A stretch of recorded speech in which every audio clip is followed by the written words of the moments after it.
మన ప్రభు అయిన యేసుక్రీస్తు వారి యొక్క పరిశుద్ధమైనటువంటి నామములో తిరిగి మరొక కృపాదినాన్ని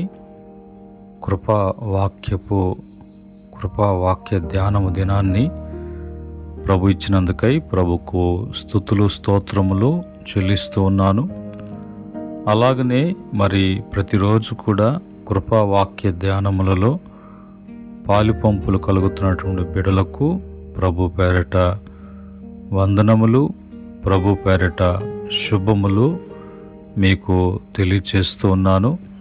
ప్రియమైన దేవుని బిడ్డలారా, ఈ సమయంలో దేవుని వాక్యాన్ని మనం చదువుకుందాం. పరిశుద్ధ బైబిల్ గ్రంథముల నుంచి పరిశుద్ధమైన దేవుని వాక్యాన్ని చదువుకొని ప్రార్థనాపూర్వకంగా వాక్యమును మనం ధ్యానం చేద్దాం. ఈ సమయంలో కీర్తన 121వ కీర్తన 7-8 చరణములను మనము చదువుకొని ప్రార్థనాపూర్వకంగా వాక్యమును మనం ధ్యానం చేద్దాం. ఏ అపాయమును రాకుండా యెహోవా నిన్ను కాపాడును, ఆయన నీ ప్రాణమును కాపాడును. ఇది మొదలుకొని నిరంతరము నీ రాకపోకల యందు యెహోవా నిన్ను కాపాడును. కృపగల తండ్రి, పరిశుద్ధుడా, మీకు వందనాలు నాయనా. మీ మాటలను మేము చదువుకున్నాం, మాటల్ని ధ్యానిస్తున్నాం. ప్రభు, మీరే కార్యమును జరిగించండి. మాటలు భూదిగంతాల వరకు ఈ మాటలు అందించబడటానికి ఆయా భాషల వరకు కూడా ఇవి తర్జుమా ద్వారా అందించబడటానికి కృపదయచేయమని యేసుక్రీస్తు నామములో అడిగి వేడుకుంటున్నాము తండ్రి, ఆమేన్. ప్రియమైన దేవుని బిడ్డలారా, మనం చదువుకున్నటువంటి కీర్తన యాత్రా కీర్తన. దీన్ని యాత్రా కీర్తన అని మరి పిలవటం అనేది జరుగుతూ ఉన్నది. ఇక్కడ మరి దేవుని యొక్క కాపుదల ఎంత గొప్పదో, దేవుని వలన కాపాడబడుతున్నటువంటి వాడు ఎంత భద్రతలో ఉన్నాడో అని తెలియటానికి, మరి అలాంటి భద్రతలో ఉన్నటువంటి అలాంటి భద్రతలో మేము ఉన్నాము అనుటకు మరి ఆ విధమైనటువంటి అనుభవాలలో రాసినటువంటి కీర్తన. ఆయన వచ్చేటువంటి అపాయాలు, అవి ఎలాంటి అపాయాలైనా అవి ఒకవేళ ప్రాణం మీద మరి ప్రభావం చూపించేటువంటివిగా, శరీరం మీద ప్రభావం చూపించేటువంటివిగా, మన యొక్క ఆత్మీయ జీవితం మీద ప్రభావం చూపించేటువంటివిగా ఉన్నప్పటికీ కూడా దేవుడు వాటన్నిటిలో నుంచి కాపాడేటువంటి అలాంటి కాపుదల దేవుని వలన కలుగుతుంది.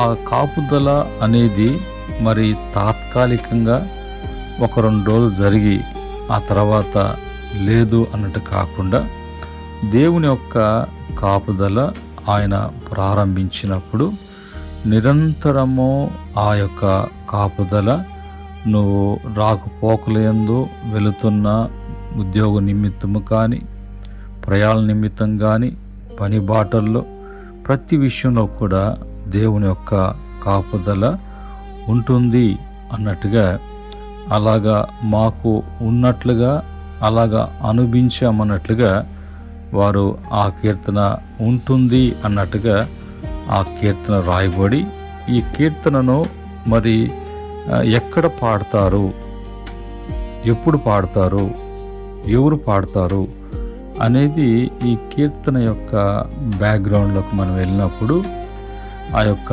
వివరణ విశ్లేషణలోకి మనం వెళ్ళినప్పుడు, అక్కడ నాకు సహాయం ఎక్కడి నుంచి వచ్చును అన్నటువంటి మరి భక్తుడు అలాగా మరి ప్రభు సన్నిధిలో ఉన్నప్పుడు, ప్రభు సన్నిధిలో ఆ విధంగా కనిపెట్టినప్పుడు దేవుని వలనే ఆ యొక్క కాపుదల, సహాయము, రక్షణ అన్నట్టుగా ఈ యొక్క కీర్తన యొక్క రచయిత పేర్కొనబడలేదు. కానీ పండితుల అభిప్రాయము ఇది మరి కొందరు దావీదు రాసి ఉంటాడు, మరి కొందరు ఇది బబులోను చెరల తర్వాత ఆలయ ఆరాధన కొరకు ఉపయోగించిన యాత్రికుల కీర్తన అని భావిస్తారు.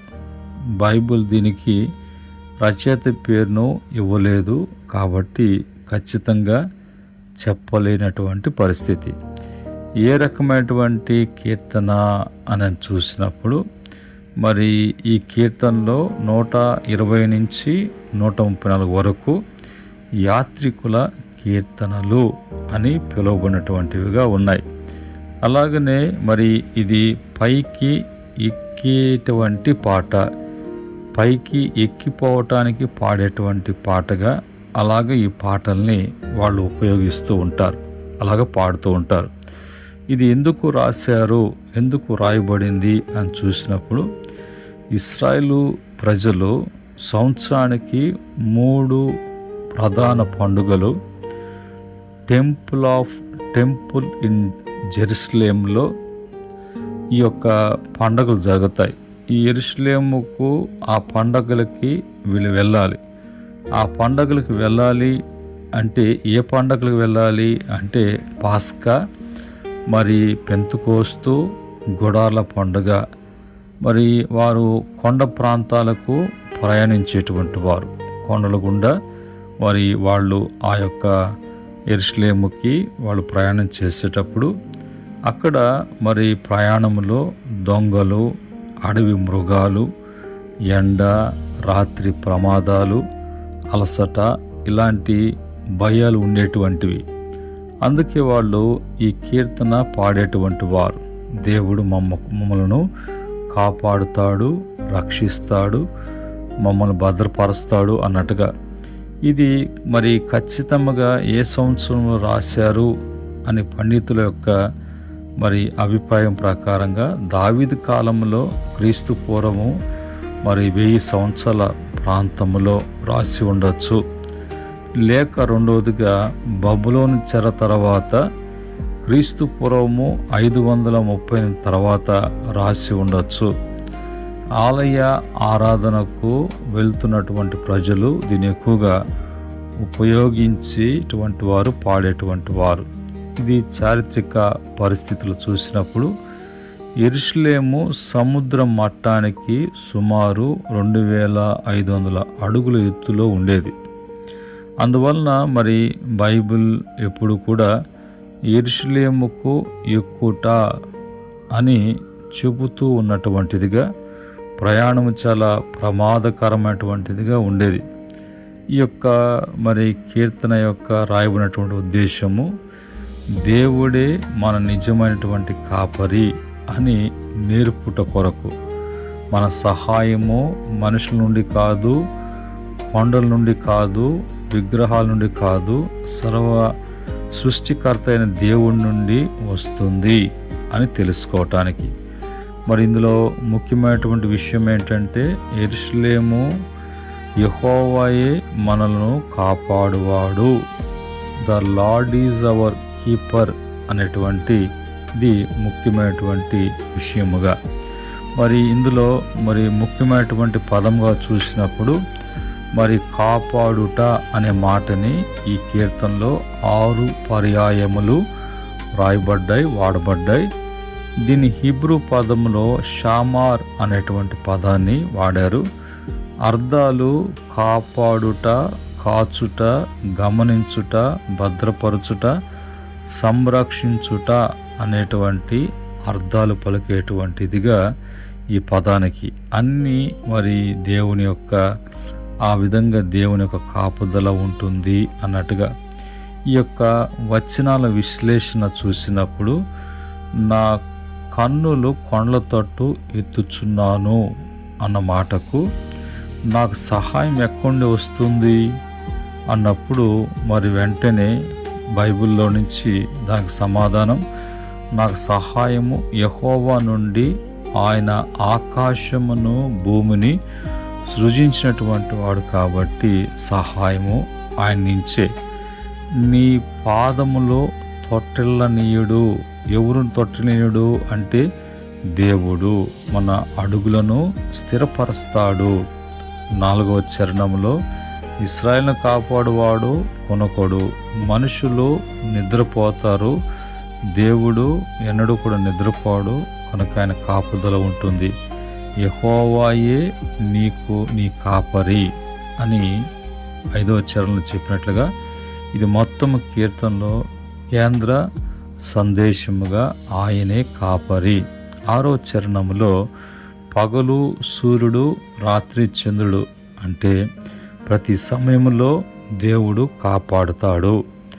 మరి 7వ చరణంలో సమస్త కీడుల నుండి ఆయన మనల్ని కాపాడుతాడు. ఇది ప్రతి కష్టము రాదని కాదు, కానీ కష్టాల్లో కూడా దేవుడు మనల్ని కాపాడుతాడు అనేటువంటి భరోసా మనకిస్తున్నట్లుగా ఈ మాట.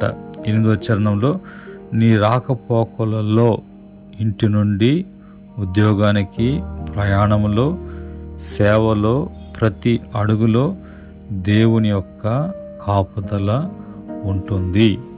కనుక మరి ఆత్మీయ సందేశం ఏంటంటే దేవుడు ఎప్పుడు కూడా మెలకుగా ఉంటాడు. దేవుడు విశ్వాసుల కాపరి. దేవుడు జీవిత ప్రయాణంలో తోడుగా ఉంటాడు. దేవుని యొక్క రక్షణ తాత్కాలికము కాదు, నిత్యమైనటువంటిదిగా. కనుక దీన్ని బట్టి మనము ఆయనే మనకు కాపరిగా, మనల్ని కాపాడేటువంటి వాడుగా, అడుగులను స్థిరపరిచే దేవుడిగా, జీవితమంతా కాపాడేటువంటి దేవుడిగా దేవుడు మనకు ఉన్నాడని, మన కళ్ళను సమస్యల వైపు కాకుండా సృష్టికర్త అయినటువంటి దేవునిపై నిలిపినప్పుడు నిజమైనటువంటి సహాయము, రక్షణ, కాపుదల లభిస్తుంది. యెహోవా ఎప్పుడు నిద్రపోని కాపరి. మన జీవితంలోని ప్రతి రాకపోకల్లో ఆయన మనతో ఉంటాడు అన్నట్టుగా ఈ కీర్తన మనకు తెలియచేయబడుతుంది. ఈ కీర్తన ద్వారా మనం తెలుసుకుంటూ ఉన్నాం. కనుక మనము ఈ మాటలను బట్టి ఈరోజు మరి మనకు కాపుదల అనేది ఎవరి వలన, ఎలాంటి కాపుదల, ఎప్పుడు వరకు కాపుదల, అలాంటి కాపుదల లభించాలంటే ఏం చేయాలి, ఏ ప్రయత్నాలు చేయాలి, మనిషి ప్రయత్నాలు చేయాలా, లోక ప్రయత్నం చేయాలా, దైవికమైనటువంటి సహాయం కొరకు ప్రయత్నం చేయాలా అనేది ఆలోచించి నిర్ణయం తీసుకొని అలాగా దేవుని కాపుదలలో, భద్రతలో రావటానికి ప్రభు సహాయం చేయనుగాక. ఆమెన్.